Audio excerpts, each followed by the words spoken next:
Hello, this is Junior Maema here speaking. Today I want to talk about something that is very important. First of all, I'm gonna start by introducing myself. My name is Junior Maema. I'm from the Democratic Republic of Congo, which is a country that is in Central Africa, and I live in South Africa. I left Congo in 2010 to go to South Africa because I was fleeing. I had to flee persecution on the ground of sexual orientation and gender identity, which is still a big problem in my country, Congo. Um, you have no right over there if you are a member of the LGBT community. So I left Congo because my cousin was living in South Africa. So I told my cousin I'm coming for a holiday. I was studying at the University of Kinshasa. So I left before finishing my school to go to South Africa because I couldn't stay there and study anymore because my professor, our professor of political science, was saying that homosexuality is a Western neo-colonialism, and our professor of psychology over there still was thinking that homosexuality is a mental illness. So I couldn't live there. So I decided to go to South Africa. I was helped by some activists. One was in Britain, and his name is Dennis Ambridge. Another one was in Germany. Um, the one in Germany, I met him. He came to South Africa as well. So I left. I went to South Africa. So in South Africa, I went to South Africa. I was expecting that there's gonna be tolerance and acceptance and just love, because that's all I wanted. I wanted to be free to be who I am without being beaten up or being abused or being whatever they do to people just for being LGBT. So I went there, but to my complete dismay or amazement, the law in South Africa is there's a discrepancy between the law and the reality. So which means that when the Equality Act was passed was when Nelson Mandela was released from prison. So um, he wanted the country to look perfect, but I don't think there was a consultation with the public. Like for example in the UK, when before they pass same-sex marriage, they have to do a the government has to do a public consultation with the public to see who is in favor and who is not. In Australia they did the same thing. They have to vote through the mail before they legalized same-sex marriage. In Ireland, they did the same thing. So the situation in South Africa is in like the United States. In South Africa, they put the law there, but the majority of South Africans are actually homophobic. In the United States, the Supreme Court put rule on same-sex marriages, but if you look in certain states, they still have laws in place that, or they still think it's not okay for people of same sex to be married or to be together or to just show public affection. In many states, that's why many states in these countries are pushing for some religious freedom or religious liberty laws to protect themselves from that. And I mean, even the Supreme Court recently ruled on that, saying that a person can deny any services because a person is because it's a same-sex marriage or same-sex.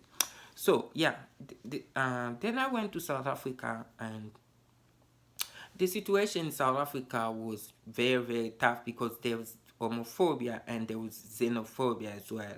So xenophobia is the fact of being a foreigner or a alien, which means that black South African during apartheid, they didn't know that there were other black people from Africa in other African countries. So um, and they were, it was actually their amazement to see that, oh, there are other people who are black in certain country.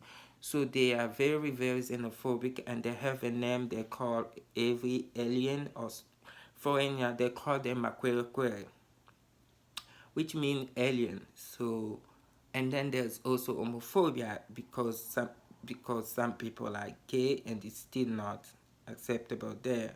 So it's like masculinity, they have to do a circumcision to all men, and you have to go through some process to become a man, like manhood. You know, there's a ritual, like tradition, which is very, very strong in South Africa. When I was there was two gay guys that got married traditionally, and there was a uproar, or there was a, like, people, like the traditional leader were very angry about that marriage, because they felt like it was breaking the tradition in that country. So I came in between all of that hot water. I just landed in that. So, and then when I realized that, no, I'm in this hot water. So I started volunteering with an organization. It's called People Against Suffering, Oppression, and Poverty, that help people that are immigrants. And actually, my cousin that I went, he kicked me out when he found out that I'm gay. So I went to start volunteering with that organization, and it was really a great experience. They had a LGBT project, and they were getting funding, and they were doing a lot of workshop, trainings. There were even people that were coming from here, like some professor from Fordham Law School. They were going there, and they were in touch with the UNHCR, which is the United Nations High Commission for Refugees. They were in touch with the U.S. embassies and other embassies. So it was really a good job, and I was being helped by a couple that lived in Canada, Ari and Edward. They were like assisting me. They knew me through another person who was working in an organization in Cape Town. The same organization name was Arafat. So I was making some allowance, and then I decided to rent a room in Cape Town, in Claremont. Claremont is a very beautiful place. It has like shopping malls, and it's just so beautiful. And there's a street in San Francisco that's called Claremont. Whenever I see that street, I go, oh, Claremont. So where I went to rent that place, it came with some condition, which means my visitor can only be female, no male. So because my landlord believed that if I invite some males, then we're going to do an abomination in his house, and he didn't want an abomination to happen. Even if the man or the boy is actually my brother, for him it was still an abomination to him for me to even be in contact with another man. So he was like monitoring me every time I come back or I go out, just to make sure that I don't get in contact with a man. So, but my neighbor, who was also young, he was from Zimbabwe, he would come with his girlfriend and chill in his rooms. It's like heterosexual privilege. You chill with his girlfriend, sleep there, but nobody was telling him anything. And in some extent, even my landlord told me, you know what, you should find yourself a girlfriend. I mean, look at your neighbor, he has a girlfriend.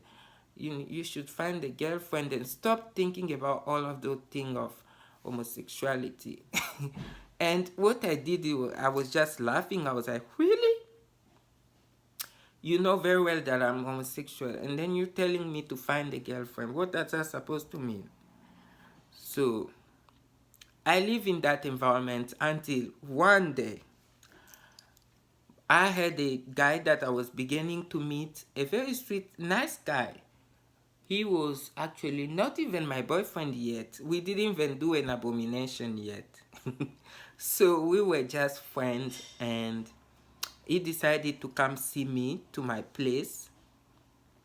And I was like, no, you cannot come to my place, because if you come there, we're gonna have to get into a fight, because my landlord, does he want any man to come to visit me? He said, no, how can you do that? You paying your rent and you doing everything right, and you're not his child, and you're an adult, you're not a child, so there's no way he can put some restriction like that while he's not doing it to other people. So we decided to come together. So we went together, we went to my room, start watching TV, and I was trying to cook something. So we were living like in a small room, but the big room was, the big house was for, my landlord was living there, and we were living in a small room. So I had to so he heard that I brought I brought a boyfriend also. So he came attacking us. We got into a fight, and he broke the door, and he was fighting both of us. So we decided to go to the police to report what happened, because it's illegal in the constitution in South Africa to do that, because let me grab something to drink. So it's illegal to do that in South Africa, because the law in South Africa is very clear when it comes to sexual orientation and gender identity in the constitution. So we went there, and we arrived at the police stations, and I start explaining what happened. And they told me, why is he doing that to you if you're paying your rent and you guys are fine and you guys are doing well? Why is he doing that to you? And they asked me, is this guy your friend? I say, no, he's actually my boyfriend, and we are homosexual. And they were like, what? Say we are homosexuals. They were like, why are you doing that? You know that it's an abomination. You cannot do that, especially not in someone's house. I'm just like, but it's my land. Actually, I'm renting that place. He was, I didn't even do that yet. They were like, no, no, no, no, no. You guys should just go back and listen to whatever he has to say, because homosexuality is very, very bad. It's actually a sin. You know, it's just very bad. You guys need to stop that. You know. So I was like, what? That were police officers that were telling me that. So I was like, okay, because you guys don't want to help me, I am going to report you guys.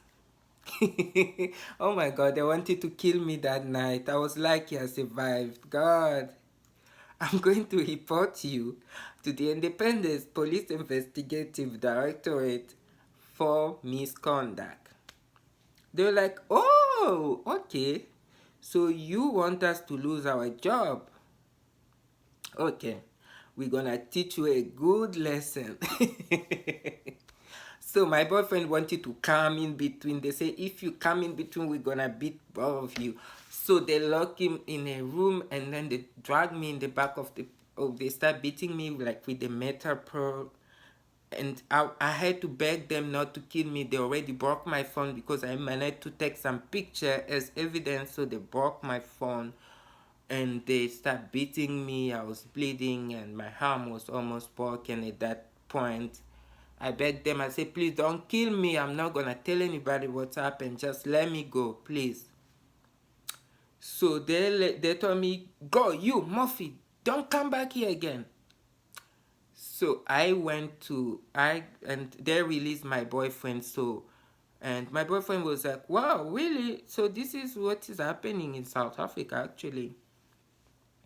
You went to the police to report, and this is what they did. Well, then they've given your landlord much more power over you. So at this point, it's going to control you in whatever you do, because there's nowhere you can go to fight for this. So I was like, no, there's somewhere where I can go still. So that guy went, and I never see him again, because he was just so scared. Within hours. All of that has to happen to both of us. Simply because he came to visit me. He didn't even do anything. We didn't do anything. We didn't even kiss. We didn't even touch each other. We were just talking. And we have to go through all of this hell simply for talking together. So tomorrow I went to report to the organization that I was working with. I was crying and my arm was broken, almost broken, and I was explaining. So they suggested that I file a case with the Office of Independent Police Investigative Directorate for misconduct, which I did, and they got in touch with the media, so the news went to the media, and it reached the United Nations and the U.S. embassies in Pretoria.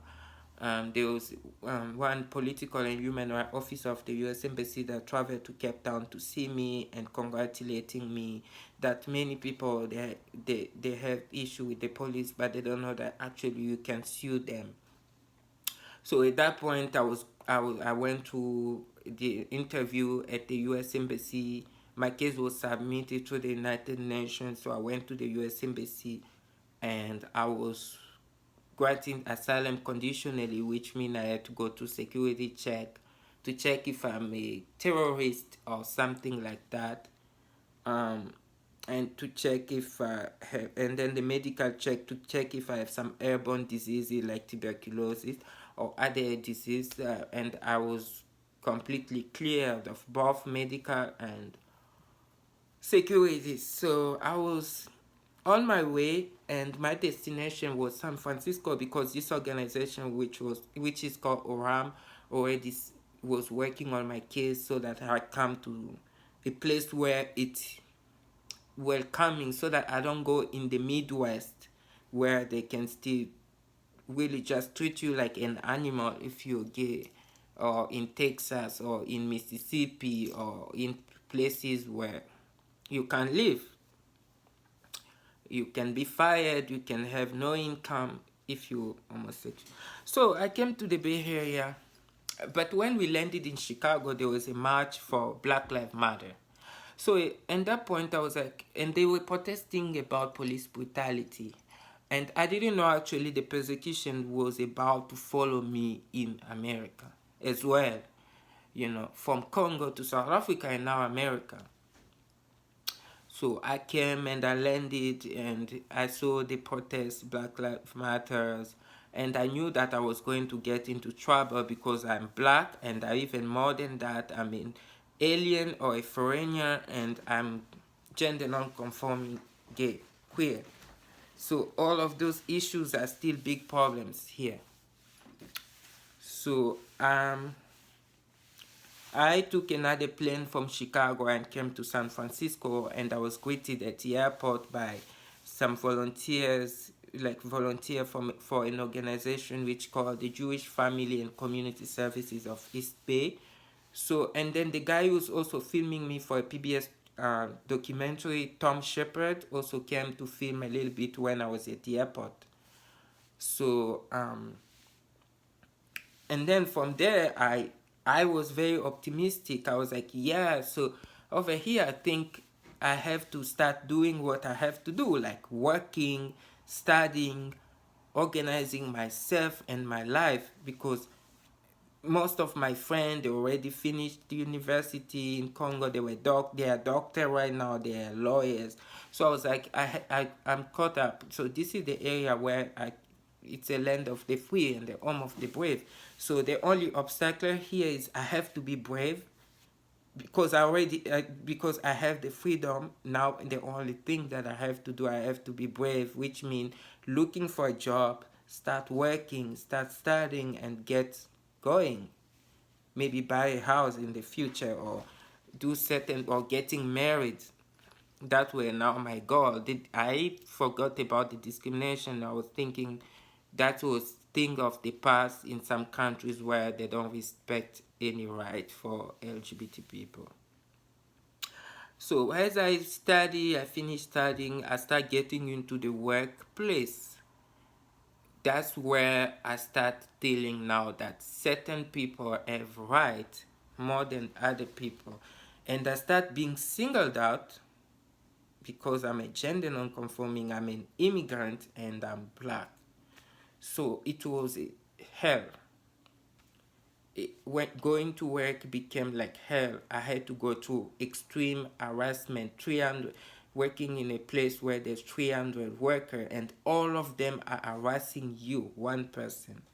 So it gotten to a point where I had to seek for an employment attorney. I have to go see some therapist because it triggered the traumatic experience that I suffered in South Africa. A traumatic experience is an experience where it's a matter of life or death, which I suffered. I could be killed in South Africa. So I was a trauma survivor. And I saw therapy when I first came at the trauma center in San Francisco. And from there, I thought that, okay, after this therapy, then I'm good to go. But then it didn't end there. After the harassment at work, I started suffering from all the symptoms of PTSD, which is post-traumatic stress disorder, came back. Hypervigilance, avoidance, numbing, and all of the symptoms that comes with that came back. Anxiety, clinical depressions, alcohol abuse, because I had to self-medicate with alcohol because it was too much for me to handle. And at that point, I was not taking any medication yet, so I was drinking myself to forget. And then alcohol got into a point where I couldn't control it anymore. So at that point, I had to get into. I think I was at some point I became a target of the police as well here. So I didn't know about those that I became a target of the police until I was in the program where I start realizing that I'm being followed. I'm being followed. It's starting by being followed like everywhere I go. There's some police like they're watching me, seeing if I'm gonna commit a crime or I'm gonna do something or I'm gonna just do something, start like it's like profiling me. And it's gotten to a point where it became electronic. I'm gonna talk about the electronic aspect. I'm going to talk about illegal electronic search or surveillance, and I'm gonna talk about the infringement to the privacy, which is a constitutional right in the United States Constitution. So yeah, it went from following to electronic search of my messages, text messages, phone call, to start sharing all my information to the public.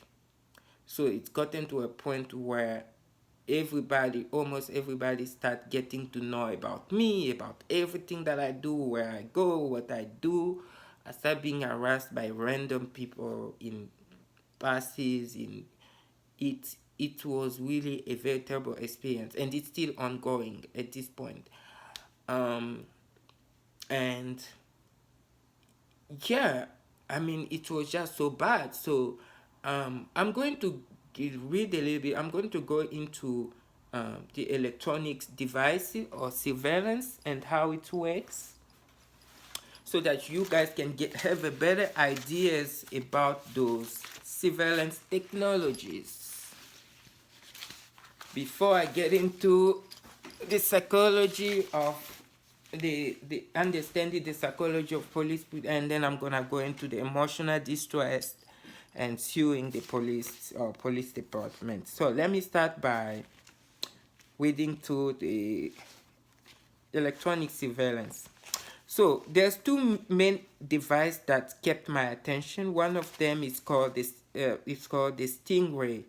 Stingray is a device that mimics the function of a cell tower. Cell tower is a communication like Verizon or AT&T. That they have a tower, something like an antenna that communicates with your phone. So that device Stingray mimic a cell tower so that cops or the police can gather your private data without warrant or consent most of the time. And there's another device, it's called International Mobile Subscriber Identity. It also has the same goal to mimic a cell tower so that law enforcement agency and government can spy on you.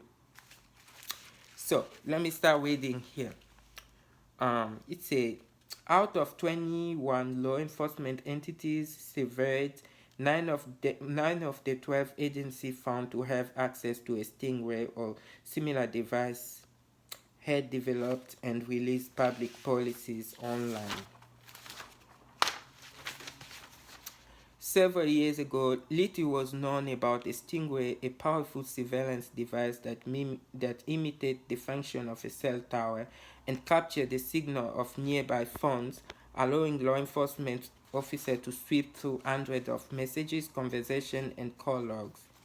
The secrecy around the technology, which can ensnare the personal data of criminal and bystander alike, which means it can get all the data of me and the people that are around me as well. It can also communicate with them. So that's why the law enforcement were quickly like letting people know when I want to get a bus or when I want to do this, because they could see my surrounding and they could pinpoint where I am and what I am doing at that time. This secrecy around the technology, which can ensnare the personal data of ensnare mean to catch or to trap or set a trap. Ensnare the personal data of criminal and bystander alike. It encourage lawsuit and demand for public record to uncover who was using it and the extent of its capabilities. In California, a 2015 law required law enforcement agency to seek permission at public meeting to buy the device and post rules for their use online. But a Los Angeles Times review of record from 20 of the state's largest police and sheriff department, plus the Alameda County District Attorney Office, found some agencies have been slow to follow or have ignored the law. Several that partner with federal agencies to work on cases are not subject to the law's reporting requirement.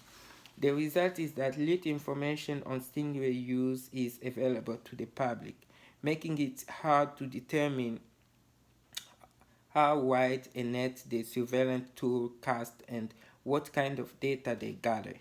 Who has Stingray? Out of 21 law enforcement agencies surveyed, 12 were found to own or have access to a Stingray or similar device. 9 of those agencies have developed and released online public policies. Department, device, and policy. Let's start with department. Los Angeles Police Department own a Stingray, yes. Long Beach Police own a Stingray, yes. LA County Sheriff own a Stingray, yes. San Diego Police own a Stingray, yes. San Jose Police own a Stingray, yes. San Francisco Police own a Stingray, yes. Sacramento Police own a Stingray, yes. Sacramento County Sheriff own a Stingray, yes. Oakland Police Department have access to a Stingray, yes. Alameda District Attorney's Office own a Stingray, yes. Santa Ana Police have access to a Stingray, no. Anaheim Police have own a Stingray, yes. The Time reviewed more than 400 documents it received from public information requests, including grant proposal, purchase order, and memos on the use of Stingray and similar devices, generally called Stingray or Dirtbox. The device, which cost between $242,000 and $500,000, are primarily marketed for preventing and responding to terrorist threats, but the documents suggest they are used most frequently in felony criminal cases such as burglary, murder, and kidnapping. Out of 20 law enforcement entities, the time surveyed, 12 either owned Stingray or used or had access to them through partner agencies. 9 owned the surveillance device, and each of them posted public policy online and as required by law. 3 of the 9 went a step further to conduct annual reporting audit that shows when and in what cases the device were used. But some Stingray policy posted by the law enforcement agency reveal little about the device besides noting they were used. Other agencies took months to post their Stingray guideline online. The Los Angeles Police Department, which owned a Stingray, updated its public safety policy to include its Stingray guideline only after question from the time. Let's see what it's got here. Data on Stingray purchase and use have long been difficult to come by, a problem the 2015 law requiring more public accountability was meant to correct and has yet to be fixed. California police would have disclosed the use of more surveillance devices under the proposed law. The Time found that the 9 agencies that own Stingray bought them between 2006 to 2013, mostly with federal grant money or under program or agreement that prohibits any public disclosure. Following a national trend, local tax dollars were hence used on the purchase, and cities and county officials didn't ask about them in a public forum. Just 2 of the 21 law enforcement agencies polled by the Time have publicly discussed buying one device before city or county officials. Santa Clara, which did not buy a device, and Alameda County. And only one agency, the Oakland Police Department, has gathered input from the public to develop guidelines for Stingray use, which isn't required under 2015 law. Any tool can be used for good or bad, say Brian Offer, chairman of Oakland Privacy Advisory Commission, which helped establish the surveillance policy. This is the most controversial piece of equipment that we know about, and they should not be used in the dark. This is the picture of a Stingray. The device clocked in secrecy, so they hide it. It's concealed in secrecy so that people cannot find it or know about it. Stingray tend to be the size of a small briefcase and mimic the function of a cell tower. They give off the strongest wireless signal in the area, tricking nearby phone, tablet, and laptop to connect. So they mimic the use of a cell tower, and what they do is they give the strong signal so that it can lie to your phone that this is the strongest network, which is not actually your Verizon, it's actually Stingray. Investigators can target the location data of a specific phone, allowing them to track suspects and their associates.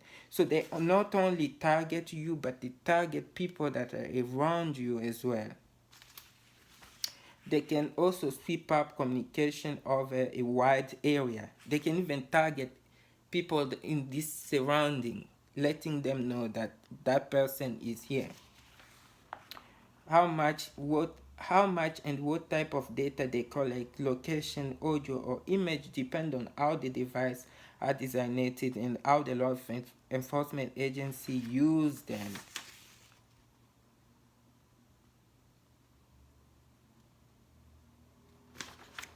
Wow.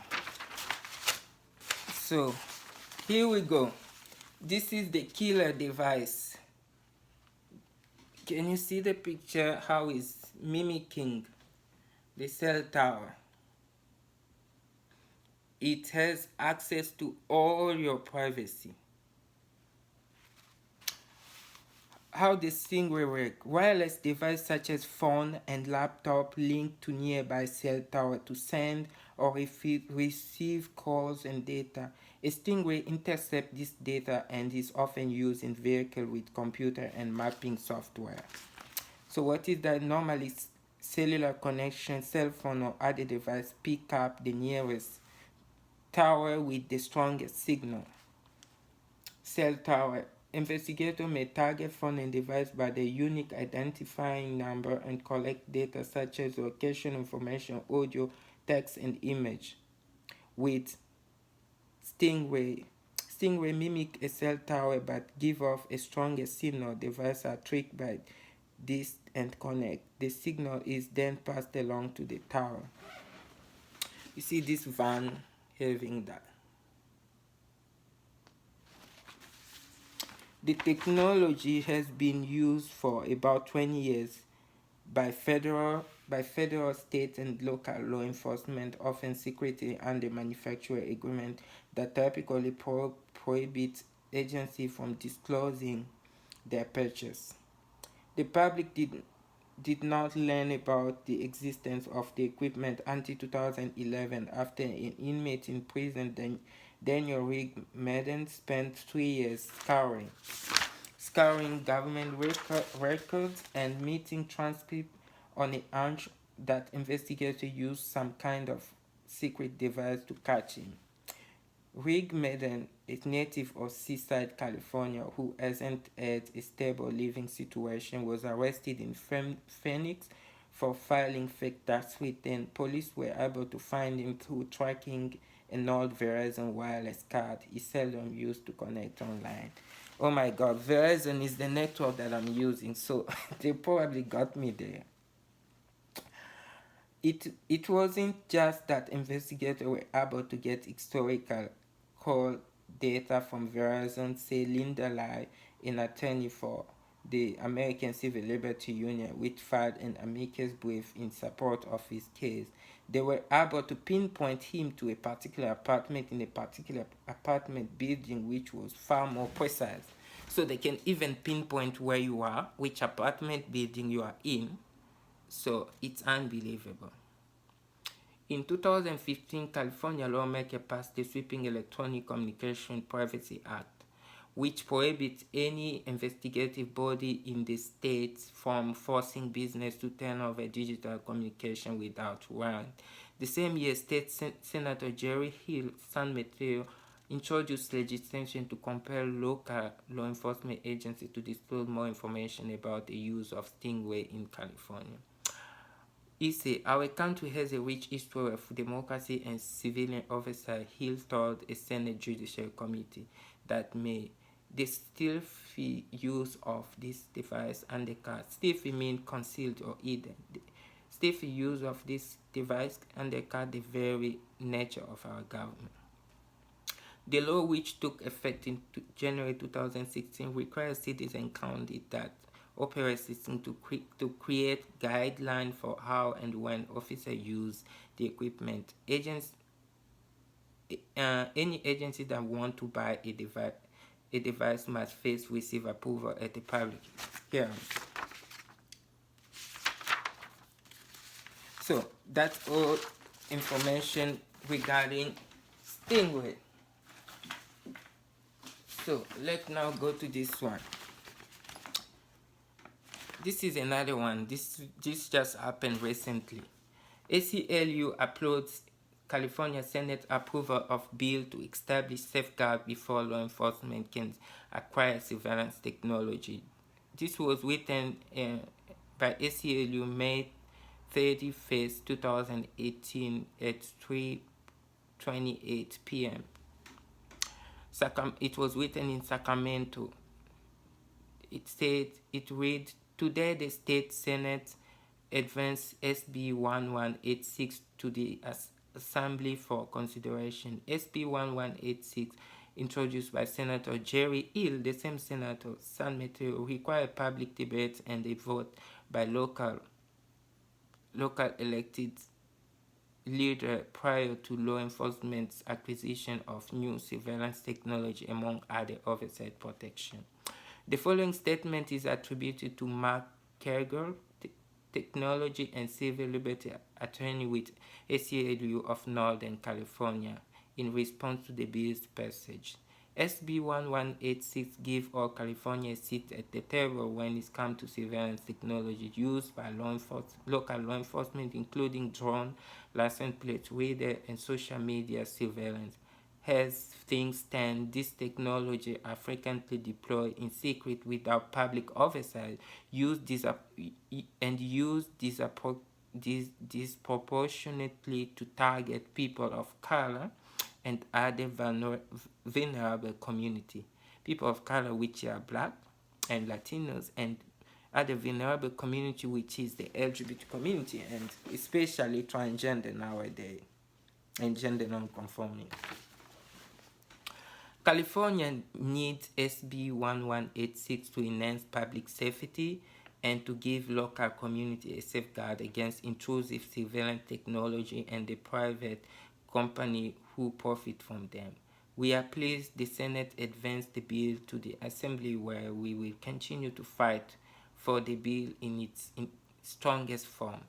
SB 1186 is supported by a broad coalition of organizations, includes ACLU of Northern California, American Friends Service Committee, Asian Law Alliance, Black Lives Matter Sacramento, California Immigrant Policy Centers, Central Legal de la Raza, Clergy and Laity United of Economic Justice, Ventura County Coalition for Human Immigrant Rights, Coalition for Justice and Accountability, Color of Change, Council on American Islamic Relations, California Courage Campaign, Defending Right and Dissent, Electronic Frontier Foundation, Ella Baker Center for Human Rights, Fair Chance Project, Full Mission, Freedom of the Press, Green Lining Institute, Indivisible California, Media Alliance, Oakland Privacy, Orange County Community Organized for Responsible Development, Our Family Coalition, Present Day Action, Peninsula Peace and Justice Center, Restore the Fourth Amendment, SF Bay Area, San Francisco Peninsula People's Power, San Jose Peace and Justice Center, 10th Amendment Center, and the Utility Reform Network. So, that being said, I'm just going to go through this paper very, very quickly. Hold on.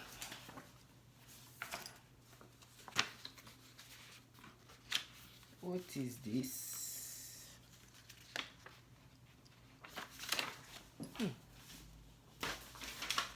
So these are the laws that protects people.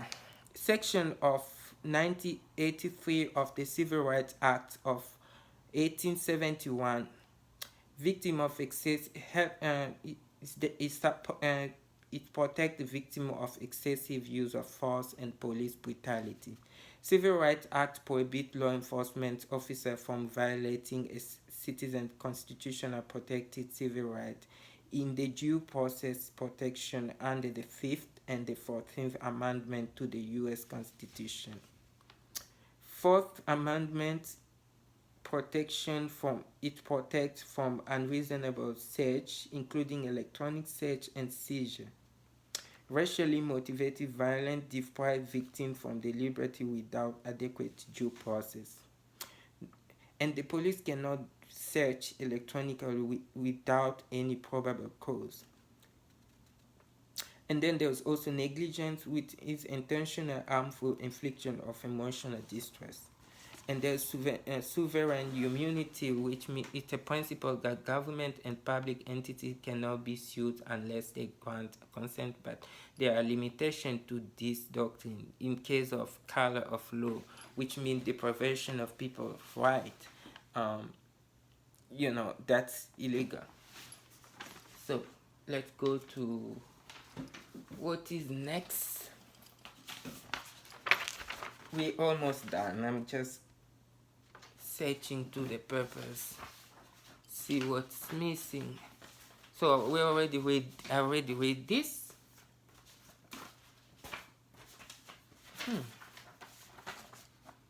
Let's see.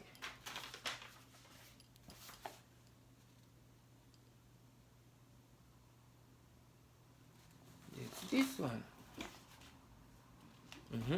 So I'm going to read the ethics. Actually, let me read this one.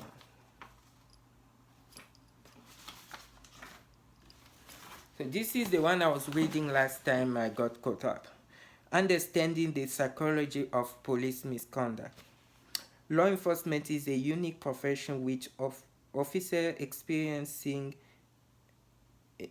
with officer experiencing a host of freedom not available to the general public, including applications of deadly force, high-speed driving, and seizing personal property. While this liberty may be necessary, they also can create opportunity for wrongdoing, especially if such behavior is likely to go undetected because of poor supervision. The embarrassment caused by misconduct can damage the public trust, undermine officer morale, or confidence, enthusiasm, and discipline of the officer, and expose agency to unnecessary and, in many cases, costly litigation. Constantly, a clear understanding of psychology underlying ethical behavior is critical to every law enforcement supervisor and manager at every level of an organization, regardless of one's agency or mission. Law enforcement agencies go to the great length to recruit, hire, and train only the most qualified applicant candidates who have already demonstrated a track record of good moral value and ethical conduct. Similarly, most officers support the agency, its values and moral, and its mission, performing their duty ethically while avoiding any misconduct or abuse of authority. Yet, despite the best effort of organization everywhere, it seems that one does not have to look very far these days to find examples of police misconduct, particularly in popular press. Even more disturbing, however, it is that many of officers engaging in immoral or unethical behavior previously demonstrated good service record, absent any of the evil typically associated with corruption or abuse. While it while it is probably true that at least some of the officers who engage in illicit activity manage somehow to slip through the crack in the hiring process, slip through the crack is hiding bad behavior, and simply continue their unethical ways as soon as they get into the police service. This account failed to explain how otherwise good officers become involved in misconduct. The purpose of this article is to familiarize law enforcement manager and supervisor with the cognitive rationalization that can contribute to unethical behavior. The article also offers strategy and suggestions intended to mitigate or reducing misconduct before it actually occurs by developing a culture of ethics, moral responsibility, and disengagement.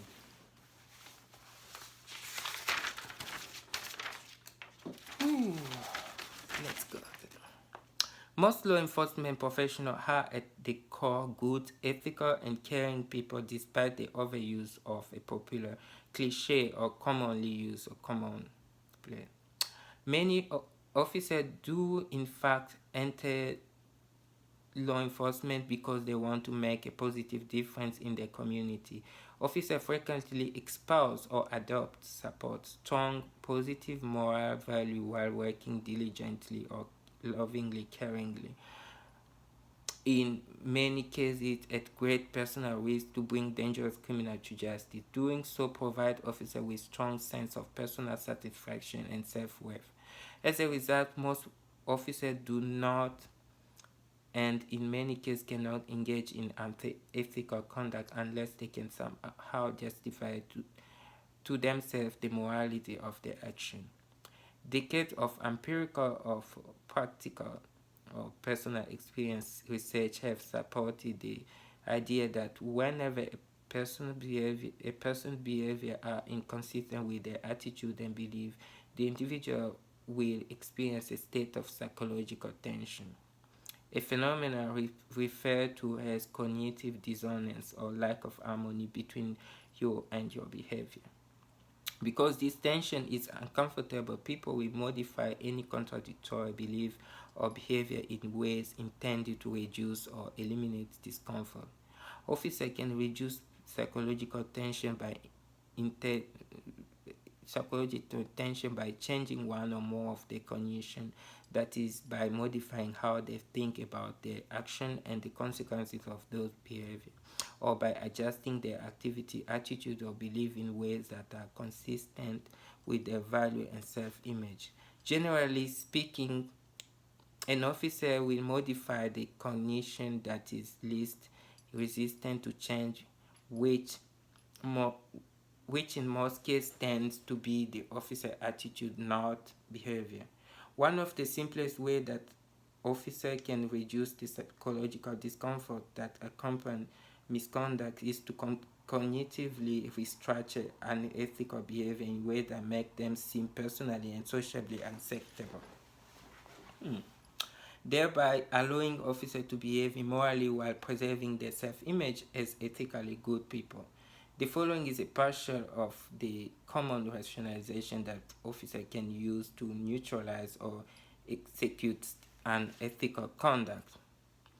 Denial of victim. Officers who rely on this tactic argue that because no victim exists, no real harm has been done.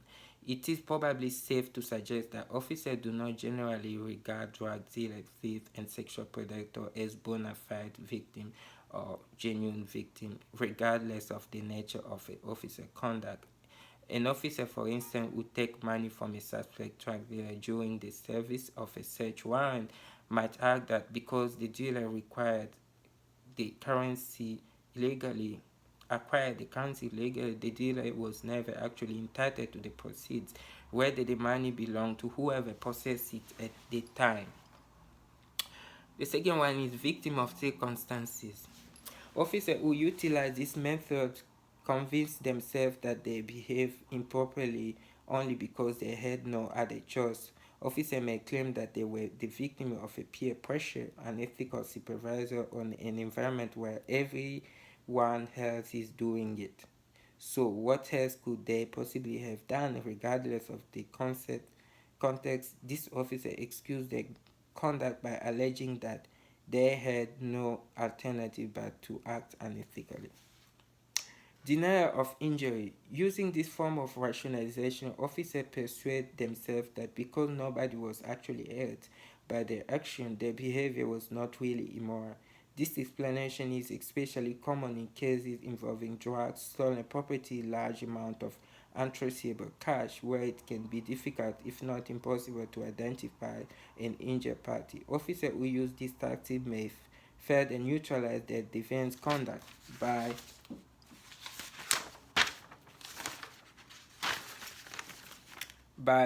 comparing it to the harm being done by a drug dealer from whom the money was stolen.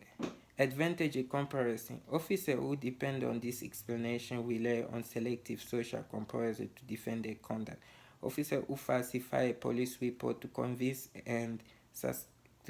a suspect dealer, for example, might defend their action by minimizing their participation or the frequency of their unethical behavior, while at the same time vilifying a coworker as someone who lied all the time on report.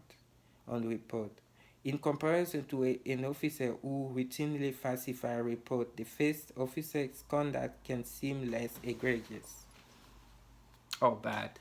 Higher cause. Officers who practice this type of cognitive restructuring argue that sometimes it may be necessary to break certain rules to serve a higher calling or to achieve a more important goal. An officer who conduct a no-full search to uncover evidence against a suspect pedophile might reason that the nature of the crime justifies breaking the law, the end justifies the means. Officers might assert, suggesting that they did what was necessary regardless of the legality or morality of their conduct to put the dangerous criminal behind bars. This form of rationalization can be especially disturbing because it goes beyond merely executing or justifying deviant behavior to the point of actually glorifying certain form of wrongdoing in the name of justice for a greater good. What kind of justice is that? Blame the victim. An officer who uses this form of justice will blame the victim for any conduct or abuse. If, for instance, officer use unreasonable force on a suspect driver, they can simply add that the victim brought on the suffering by violating the law. If the dealer doesn't want to get beat up, the dealer should obey the law. The officer might reason, I'm not using force on law-abiding citizens, only a drug dealer. They gave up their right when they break the law. Wow. So if you're gay, you gave out your right. Okay? By assigning blame to the victim, the officer not only find a way to excuse any wrongdoing, but also a way to feel sanctimonious about doing so, or feeling self-worthy or self-righteous or holier than you. Dehumanization. The amount of guilt and shame officers feel for behaving unethical depends at least in part on how they regard the person being abused. To avoid the feeling of self-censorship or guilt that accompany misconduct, officers can employ euphemistic language to strip victims from their humanity, using terms like dirt bag, like in my case, city hall or twitch, or all over the all kind of word they were using to describe law violator has the effect of dehumanizing intended target, generally making it easier for officer to justify, ignore, or minimize the harmful effect of their action, while at the same time reducing their personal responsibility for behaving in a way that they know are wrong.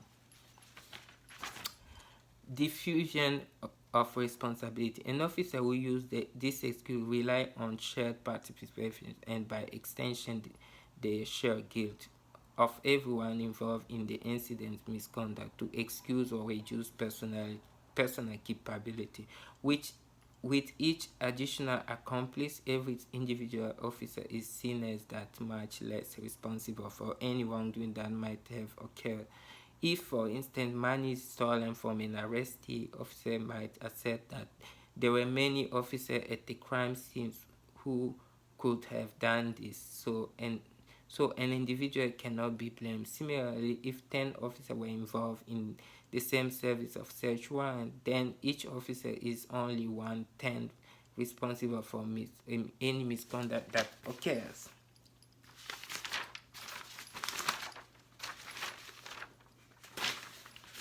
So, it is important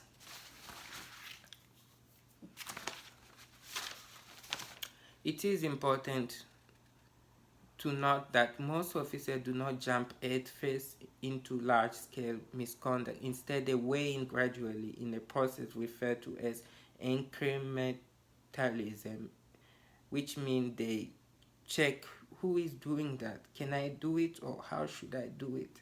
The strength and ease with which officers can rationalize unethical behavior also depend at least in part on how they view their conduct and people harmed by their action and the consequences that flow from their action. An officer's initial slide down the steepest road of misconduct can begin with nothing more than simply policy violation that, if left unchecked, generate mild feeling of psychological tension and discomfort. However, by learning to rationalize wrongdoing in a way that make it psychologically and morally acceptable, officers are able to relieve any feeling of distress, discomfort, effectively disengaging their moral compass or personal ability to judge what is right or wrong and act accordingly. Officers can employ cognitive rationalization prospectively before the corrupt to forestall or prevent guilt and resistance, or retrospectively after the misconduct to erase any regret. In either case, the more frequently an officer rationalizes deviant behavior, the easier each subsequent instance of the misconduct begin to activate similarly thought pattern in the future. With this With time and repeated experience, rationalization can eventually become part of habitual, automatic, effortless way that officers think about themselves, their duty, and consequence of their action, eventually allowing officers to engage in increasing egregious or bad act of misconduct with little of, if any, of the guilt or shame commonly associated with wrongdoing. So, let's see. An officer learn to pay less attention to the morality of their action, the way they think about misconduct, that is, their attitude, belief, and value may begin to change as well. Officer can begin defining behavior that were once seen as unethical or immoral as necessary part of completing their assigned duty. Even more troubling, however, is that once rationalization becomes part of an agency's dominant culture, they can alter the way officers define misconduct, particularly if wrongdoing are rewarded either informally by an officer peer group or formally by the organization. So let's get to ethic education. Law enforcement agencies throughout the United States, as well as abroad, have begun to recognize the importance of ethic training. While such attention represents a significant step in the right direction, ethical instruction is often limited to little more than the discussion and development of a proper moral value. An approach commonly referred to as character education proponent of the method suggests that officers who possess the right value, by extension, the right the right character, will always do the right thing, regardless of circumstances. Although few people would argue that with the with the importance of good moral value and character, ethical decisions are not always simple. Before officers can act ethically, they must recognize the moral nature of a situation, decide on specific and awfully ethical course of action, possess the requisite moral motivation to take action, and demonstrate the character necessary to follow through with his decision. To further complicate matter, even the best of intention can be thwarted by peer pressure or fear of retaliation. For example, the 2003 National Business Ethics Survey found that approximately 40% of those surveyed would not report misconduct if they observe it because of fear of reprisal from management.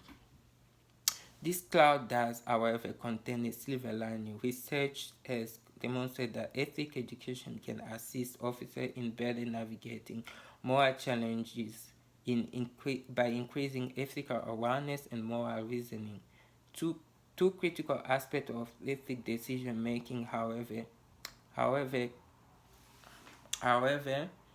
conducting meaningful ethic education require more than lengthy philosophical lecture on the importance of character, where the instructor should focus on facilitating a dialogue that challenge officers on key moral issue and assumption, test their reasoning and decision making skill, and allow them to share their experiences in a safe, supportive environment.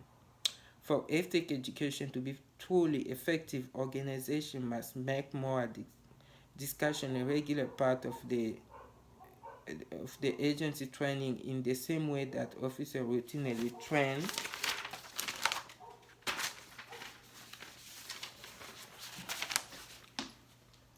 Alright, we're almost done with it. Defensive tactic, firearm and law to better prime them or prepare them to fulfill duty. Officers should prepare equally well for any ethical issue they might encounter. Supervisor can stimulate ethical discussion with a video documentary, news clip, or fictional story. Regardless of stimulus, however, the more frequently officers discuss ethics, the better able they will be to recognize a moral dilemma, make the appropriate ethical decision, and demonstrate moral courage necessary to be honorable. Next, law enforcement agency might establish a clear code of ethical conduct, including a set of core values and mission statement. Merely establishing a code of ethical conduct is not enough. However, the department's top management must lead by example. It is important to remember that a code of conduct applies equally to employees at all levels of an organization. As most leaders can confirm from experience, officers can be surprisingly quick to point out any inconsistency between the organization's state value and the conduct of senior management. If leaders expect officers to behave ethically, leaders must model the way. Department must also work to create systems that reward ethical conduct and punish unethical behavior. Core values and code of conduct are of little value if they are not supported by wider agency objectives that reward ethical action. Not only should law enforcement organizations reward officers for behaving ethically, they must also seriously address officer ethical concern by thoroughly investigating any allegation while protecting the confidentiality of those reporting such incident. And finally, agencies should strive or make great effort to create an environment where ethical issues can be discussed without fear of punishment or reprisal. In the end, mitigating and hopefully eliminating misconduct require regular ethics training, high ethical standard, appropriate reward system, and culture in which ethical issues are discussed freely. While the responsibility of creating a culture of ethics rests with leadership, individual officers must do their part to behave ethically, support the moral conduct of others, and challenge misconduct in all its forms.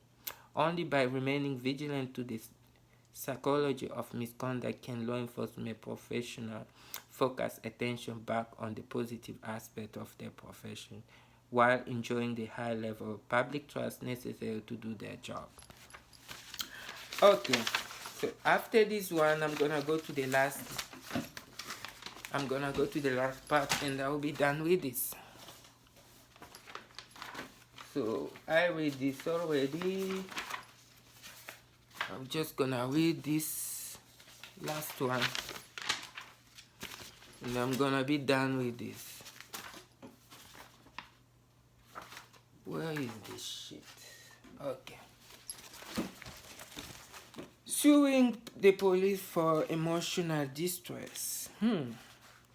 Anyone who has had a bad experience with the police, even one not resulting in physical injury, has probably wondered whether there is any remedy. Many want to know whether they can sue. The answer to that question, as with so many legal queries, is it depends. Generally, citizens can successfully sue the police for infliction of emotional distress in one of two instances: when an officer intentionally or recklessly acts in a way that causes emotional injury or causes emotional distress through negligent act, failure of to duty of care. But if the court determined that the conduct was within the scope of the officer's law enforcement duty, that officer is generally immune and can't be held liable. So let's move to intentional infliction of emotional distress. Distress must generally show that the officer's conduct was extreme and outrageous. The officer acted intentionally or recklessly. The conduct caused severe emotional distress. Extreme and outrageous conduct. Conduct is extreme and outrageous when it goes beyond all possible bounds of decency. It is behavior that society won't tolerate. Conduct qualifies as extreme and outrageous when it would cause a reasonable person in a similar circumstance to suffer extreme emotional distress. It must be more than annoying, offensive, and humiliating. Court decide whether conduct is extreme and outrageous on case-to-case basis. This court may consider whether the officer knew that the plaintiff was particularly susceptible to emotional distress. So in my case, they have access to my mental health information because I saw them at AHP Alliance Health Project. That's where I go to see my therapist. So I saw them there. They follow me. So they probably know it. So they knew that I can be susceptible to emotional distress. Yet they did what they did. There was a pattern of a conduct or an isolated incident. They were constantly surveilling me everywhere I go, and I even managed to take some pictures of the surveillance. The officer was in a position of power, as often officers are. They were wearing uniform, not undercover, and with guns to tell me that if you do this, we're gonna shoot you or we're gonna arrest you. Put me in a state of anxiety. In one federal case, for example, a woman offered support to her husband who was arrested.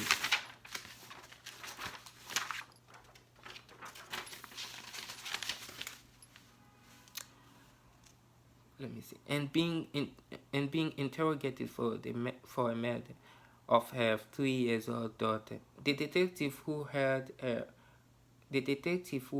her offer of support yelled at her that her husband killed the child and that the husband never loved her or her daughter. The officer was in a position of authority, and the mother was particularly susceptible to emotional distress at that time.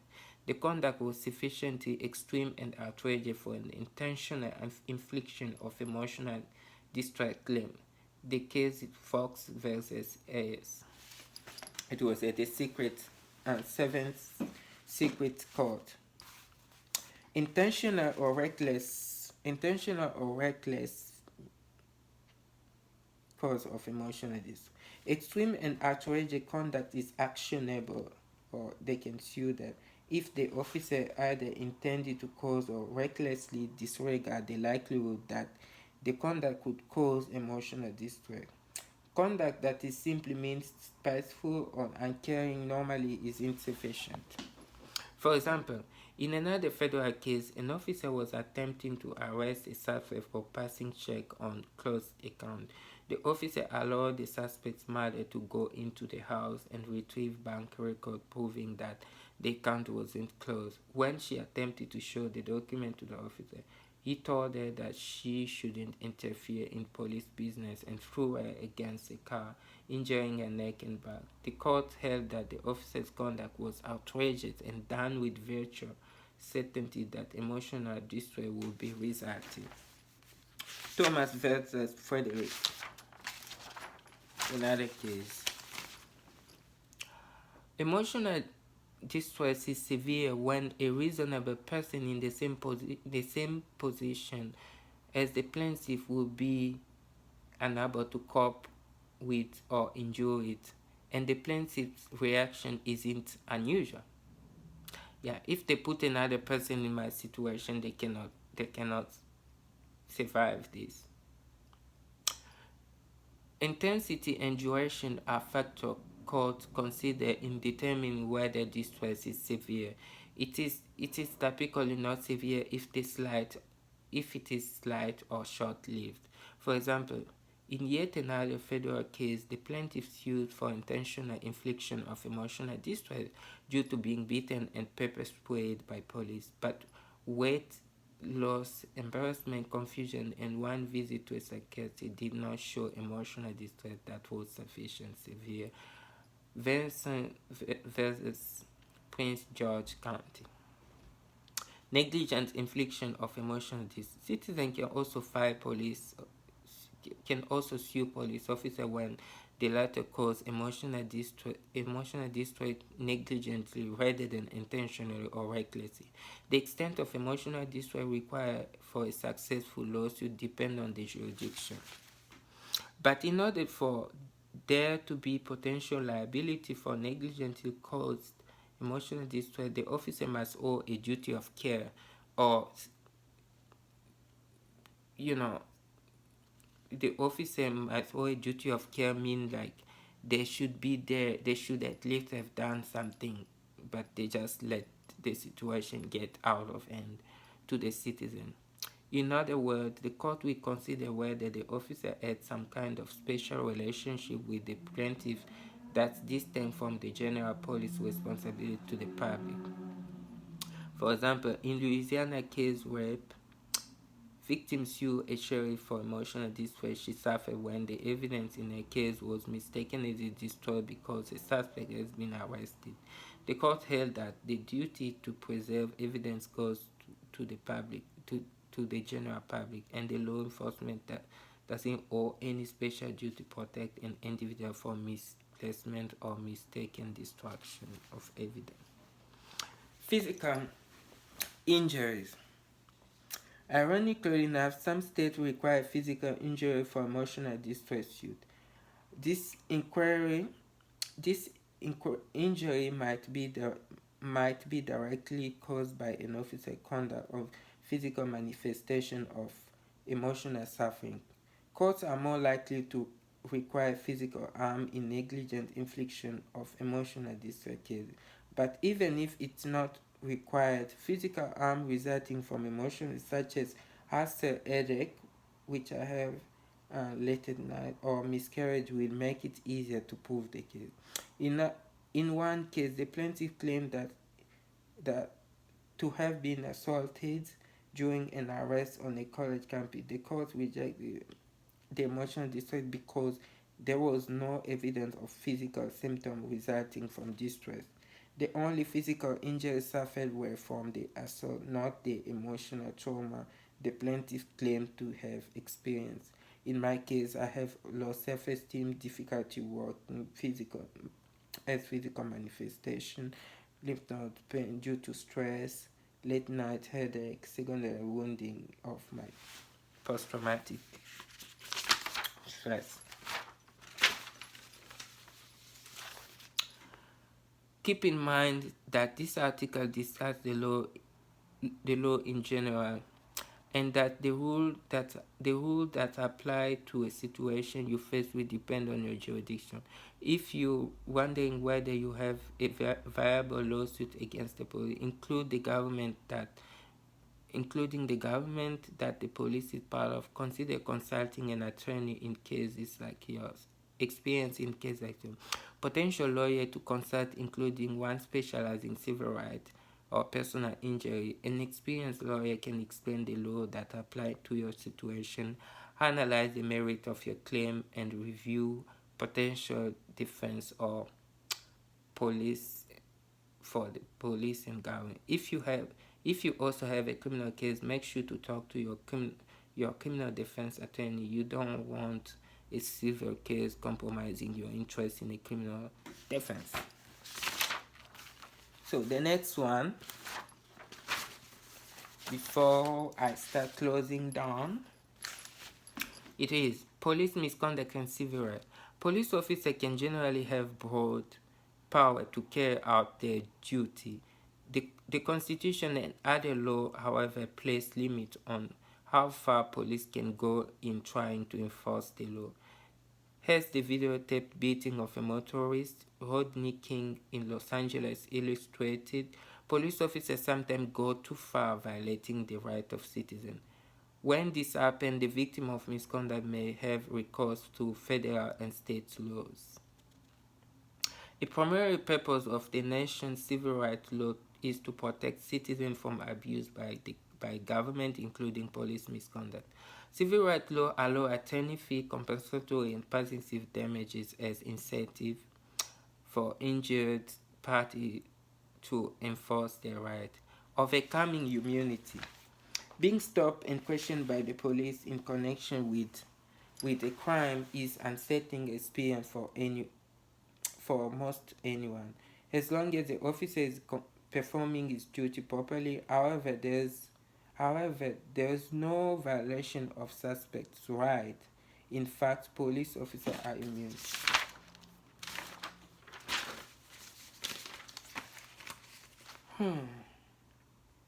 From lawsuit for performing of of their duty unless willful and reasonable conduct is demonstrated. Mere negligence, the failure to exercise due care, is not enough to create liability. Immunity therefore means that in the typical police suspect interaction, the suspect cannot sue the police. Civil rights remedy come into play for willful police conduct that violates an individual constitutional right. Civil rights law and misconduct. A statute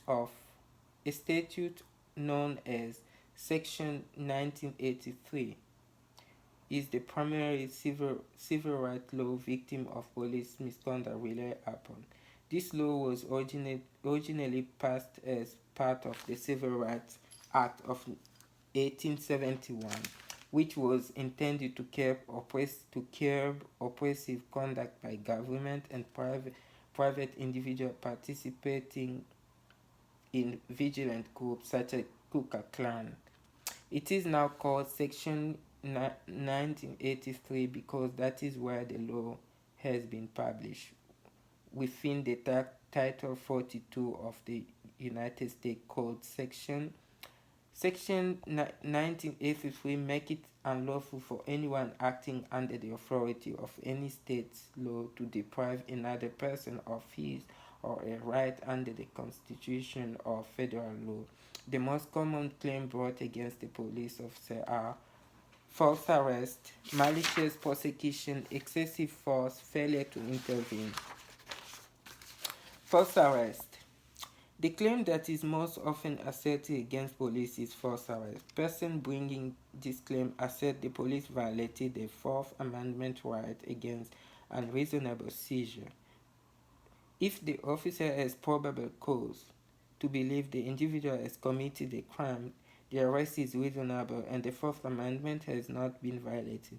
Police can arrest without warrant for a felony or misdemeanor committed in their presence. Some states also allow unwarranted arrest for misdemeanor domestic assault not committed in the officer's presence. Even if the information the officer rely upon later turned out to be false, the officer is not liable if he believes it was accurate at the time of the arrest. To prevail on a false arrest claim, the victim must show that the arresting officer lacked probable cause. That is fact sufficient to cause a reasonable person to believe that a crime has been committed. Malicious prosecution. A malicious prosecution claim asserts that the officer wrongly deprived the victim for the 14th Amendment right to liberty. To win this type of claim, the victim must show four things. The defendant police officer commenced a criminal proceeding. The proceeding ended in the victim's favor, that is no conviction. There was no probable cause. The proceeding was brought with malice toward the victim.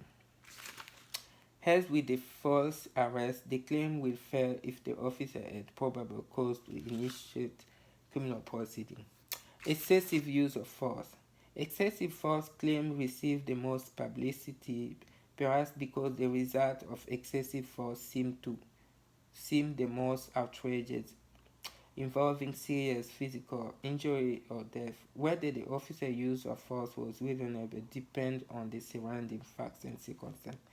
The officer's intention or motivation are not controlling. If the amount of force was reasonable, it doesn't matter that the officer's intention were bad, but the reverse is also true. If the officer has good intention but use unreasonable force, the excessive force claim will not be dismissed. Failure to intervene. Officers have a duty to protect individuals from constitutional violation by fellow officers. Therefore, an officer who witnesses a fellow officer violating an individual constitutional right may be liable to the victim for failing to intervene, which is sometimes they call it blue curtain of silence or blue wall of silence, where other officers try to hide the behavior of their fellow the qualified immunity. Defense attorney representing a police officer for any of these claims will raise a defense of qualified immunity. The defense exists to prevent the fear of legal prosecution from inhibiting a police officer from enforcing the law. The defense will defeat a claim against the officer if the officer conduct did not violate a clear established constitutional or statutory right. In other words, the specific act the officer prevented the individual from engaging in must be legally protected, otherwise there's no civil rights violation. In order to win a civil right claim, an individual bringing a police misconduct claim must prove that the action of the police exceeded reasonable bound, infringing the victim's constitutional rights, and produce some injury and damage to the victim, such as wrongful death by the police. Exceeding reasonable bound. Claim against police department can be expensive to bring because of a lot of evidence must be secured, including records, statement of police, statement of witness, and various other documents to prove the misconduct. The evidence supporting your claim is the most important element in a police misconduct suit. Take photographs of injury, damage caused by the police, and set aside clothing and other objects that was torn or stained with blood from the incident. Try to get the name and address, telephone number of anyone who may have witnessed incident. Also write down exactly what happened as soon as you can so that you don't forget important detail. Assert your rights against police misconduct. Civil rights claims are an important part of our legal system, providing a balance between the duty of law enforcement to uphold the law and the right of individuals to be free from police misconduct. Yet cases against police officers can be difficult. Officer may be immune from suit even though an individual feels he or she was mistreated. If you feel you've been victim of police misconduct, contact a civil rights attorney promptly so that valuable evidence does not disappear. Alright, this is the last one. So this was a long reading. I'm almost done. Can you sue the police department? When someone has reached the height of their fury and anger for an arrest or search by officer, they desire all kinds of retribution. One of the most common ideas that come to mind is bringing a lawsuit against the department that employed the officer where the fury is directed to us. Sometimes it's the right idea, many times it's the wrong idea. Few people know what their rights truly are, and this can complicate things in a very serious way. So the answer is yes, you can sue the police department. The more important question though is why, or better yet, for what? Okay. Some believe that in the American court system you can sue anyone for anything, or all you need is a lawyer or someone to point the finger at. The truth is everyone is tired of frivolous lawsuits. So when making the decision to sue the police department, one better make sure they have a good case and that it is the kind of case that is worth going forward with. What police department are you suing? Another thing one has to consider is what department you are really going after. Some cities have their own police department because the city budget higher and fire the department within their own city policy. However, many cities contract with the county sheriff department. Therefore, if the police department you are considering to sue is one of these, you will actually be suing the county sheriff department. Why should you or should not sue? At the beginning of this article was the statement that you may need to consider a very important question in your desire to sue the police department. For what? This is where an experienced lawyer must step in to assess the cause of action or reason to sue that will form the basis of your lawsuit. Some people's right to privacy has been violated due to an illegal search, including electronic search and seizure. Others have been harmed harmed by excessive or unnecessary police use of force, and in some instances, people have lost their lives due to lethal force. There are issues that carry serious constitutional violation in civil rights. When discussing this kind of cases, even then, the fact must be evaluated in order to make sure the action of the police department were justified. However, there is no shortage of cases where a simple inconvenience was suffered due to an investigation or a brief detention encounter on the street, or simply traffic ticket was issued where the driver felt they didn't deserve it, where a lawsuit would bring nothing but grief on the part of everyone involved. It is it's this difficult type of individual who will find conflict where most would simply move on. Suing the police department is no small deal.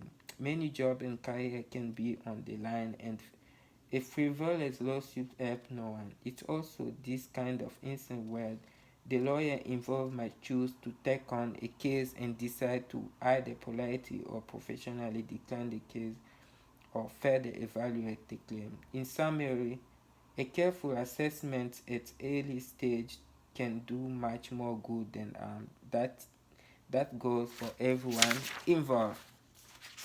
So I did contacted many places. I contacted the how do they call it? I contacted the San Francisco um, bar associations, because that was where all the attorney that I contacted, civil rights and personal injury attorney, told me to go. But they were unable to help me because of the color of the law, which is they're trying to deprive me from my right, so to put the matter under the carpet so that no one will know what's happened. So and obstructing justice, like in general.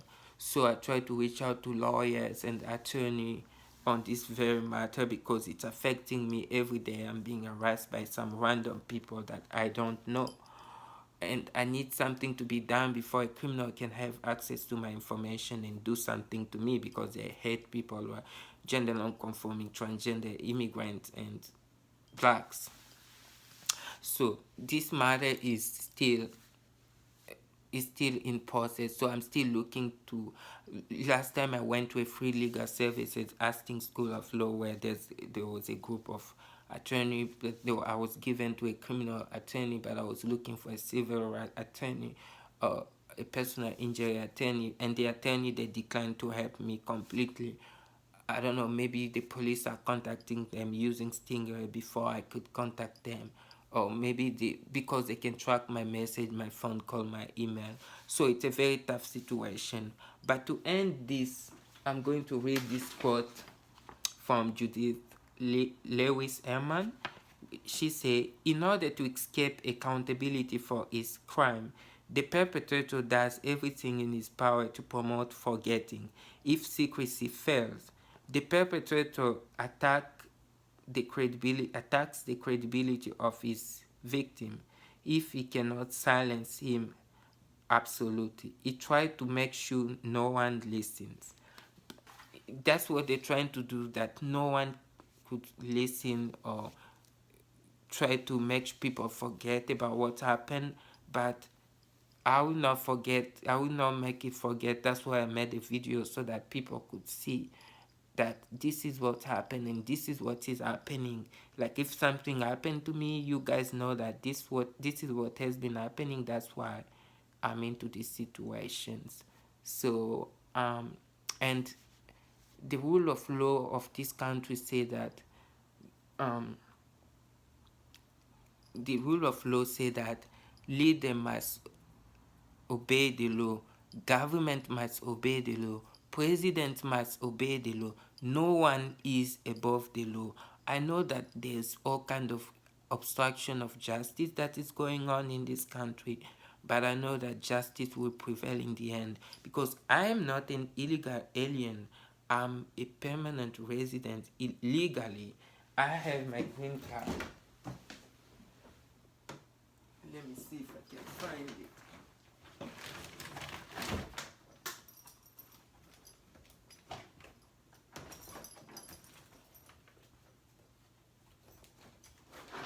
Let me see if I can find it.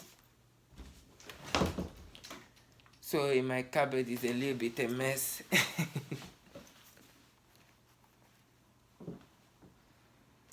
Let me see.